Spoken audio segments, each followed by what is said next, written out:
I am curious, do you guys know much about essential oils? No? Have you heard of them? You know, they're like taking over the world and all that jazz.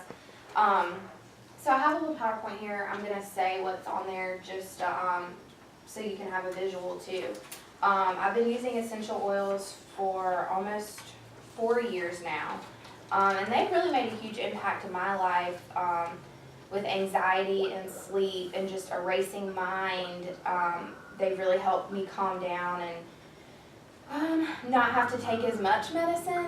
I did work with my doctor and, you know, saying, okay, how can we alter my medication and implement the oils, but you do have to have a practitioner that's open to doing that, and some aren't, they don't believe in that. So what are they made from and why are they so good? They're made from plants, and they contain essential compounds from the plants that our bodies don't produce on their own. So knowing your source is really important when getting started with essential oils. Where do they come from? As the oil's popularity has grown, companies have started making synthetic oil blends to make money, because we all know that a lot of the big guys, that's what they care about. We can survive without them, but I believe that they were put on this planet for something, and more research has been done to prove their healing properties. Oils.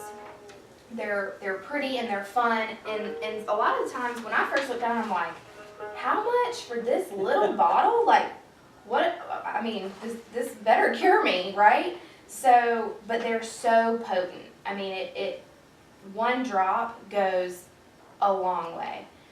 So I will have a bottle about this size for 4 to 6 months, depending on how often I use it and what I'm using it for. Usually the dilution is 1 drop of oil per 1 tablespoon of a carrier oil. That can be coconut oil, that can be canola oil, olive oil, whatever oil you have in your kitchen really is not going to be harmful. But it is going to help your body not become as sensitized to the oil, but you're not losing any of the properties from that. In fact, you're allowing that bottle to last you 10 times longer than if you were just 1 drop, and they come out fast, so it's like you've lost 10 drops, and that's happened to me before. And that's when you're diluting them, you know, I just, you know, get a little bit of the oil, the carrier oil with a drop of my oil, and I'll put it here on the back of my neck and behind my ears or on the bottom of my feet.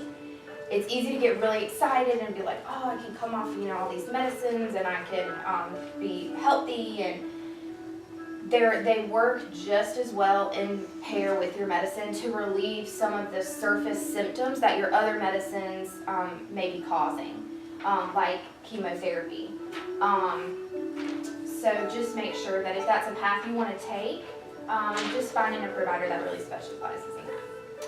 And then they can make you feel worse if you go in and you're like, okay, I'm going to put a little lavender here because I want to go to sleep, but I'm going to put some orange on me because I just want to feel uplifted, and then I'm going to put eucalyptus on the bottom of my feet to keep me from getting sick.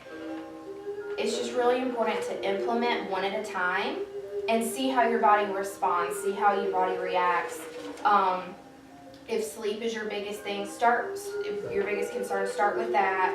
Using the lavender, rubbing it on your feet at night. I put a recipe on here for a sleep spray that you can spray on your pillow to just see, okay, you're introducing your body slowly to this, and does it work? Do I like it? But here's what you have to remember is that oils have to be in glass, so no plastic or styrofoam. It will eat away at it, and then you're drinking the styrofoam chemicals. So that's my safest thing, and I do only use a certain type of brand of oil for that. And if you want to know more about the brand of oils that I use, feel free to grab me after class, and I'll be glad to go over that.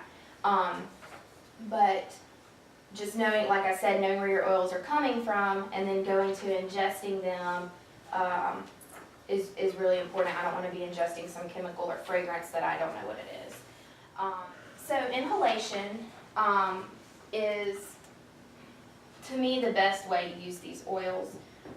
Topical is great, but our sense of smell is so strong I have these inhalers here. You can order these on Amazon. I mean, you can get like a pack of 30 for maybe $5 or something, maybe $7. And they come with little cotton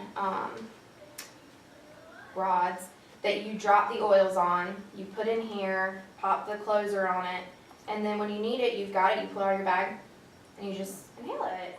Overall, just having a diffuser in your home is going to get the properties into your air system.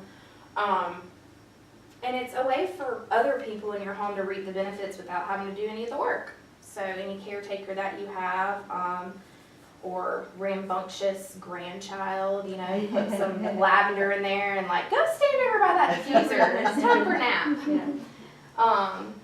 And you don't need anything special other than the diffuser, some water, an outlet, and your oil. The application points, I mean, you're not gonna like want to put it on your shoulder. I mean, that's not really good, unless you have an aching pain. Now, there is an oil for that, where you can dilute that and put it on there if you have a sore joint or muscle. But for the things that we're talking about today, which are sleep, anxiety, nausea, headaches, and energy, and I will also talk about immune system, the feet, the back of the neck, starting below the ears and going down right here, and the chest are the main areas for application. So nausea and headaches.